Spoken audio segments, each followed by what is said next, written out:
Heaven Sent, written by Alice Duncan, narrated by Cynthia Wallace.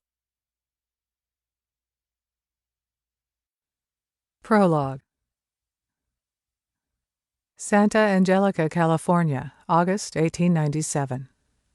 Miss Callida Prophet finished her simple supper, washed her dishes, and sat in her late father's comfortably padded rocking chair.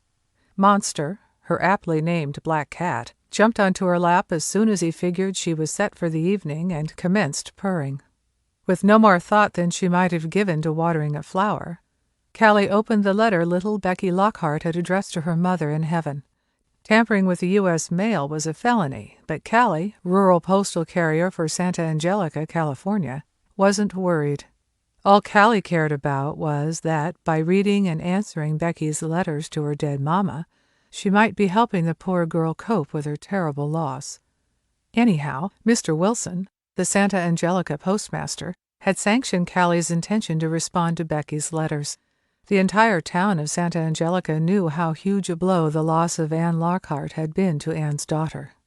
"Dear Mama," had been written in Becky's firm, though somewhat lopsided printing.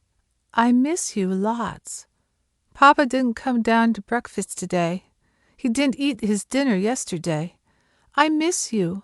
I miss Papa. He says he will hire a nanny for me. Is a nanny like a mama? I want a kitty or a puppy. Love, Becky." The word nanny gave Callie pause until she realized Becky had been trying to write nanny. So, he's hiring a nanny for his child, is he? Callie didn't know what to think about that. Becky's letters told her what she'd already guessed. Becky missed her mother terribly.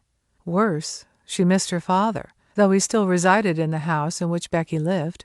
But Becky's father, the rich Mr. Aubrey Lockhart, seemed to have become mired in grief somewhere along the road leading from his wife's illness and death to the present. He was wallowing in the slough of despondency to this day, a year later. He'd clearly withdrawn from his daughter, who needed him now more than ever. Often when she read Becky's letters to her mother in heaven, Callie wished she could shake Mr. Aubrey Lockhart until his teeth rattled and his brain started functioning again. Callie knew exactly what Becky was going through because she'd lost her own mother when she was 6 years old, the same age as Becky.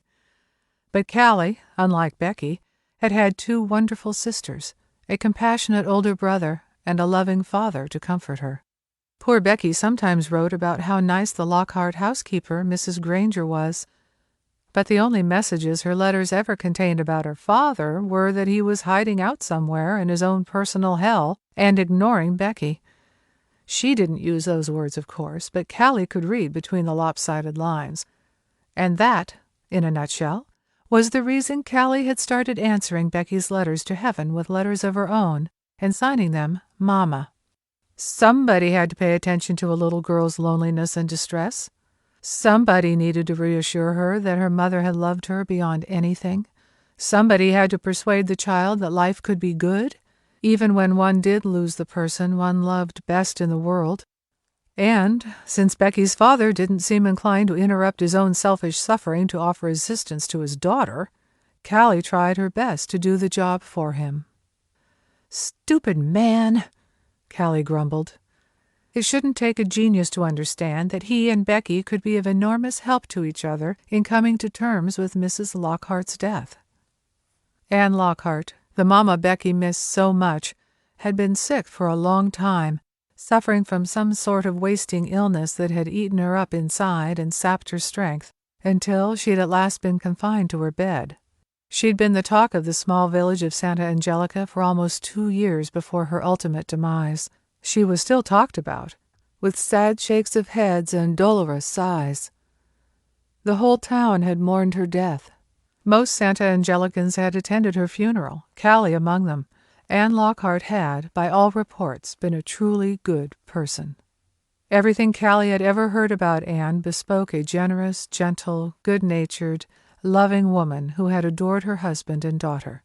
Surely she wouldn't want them to suffer like this from her death.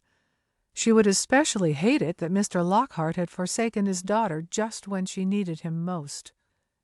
Callie sat in the chair, stroking. To keep listening to this audiobook, I've left you a link in the description so you can do it, at no cost thanks to Audible's 30-day free trial.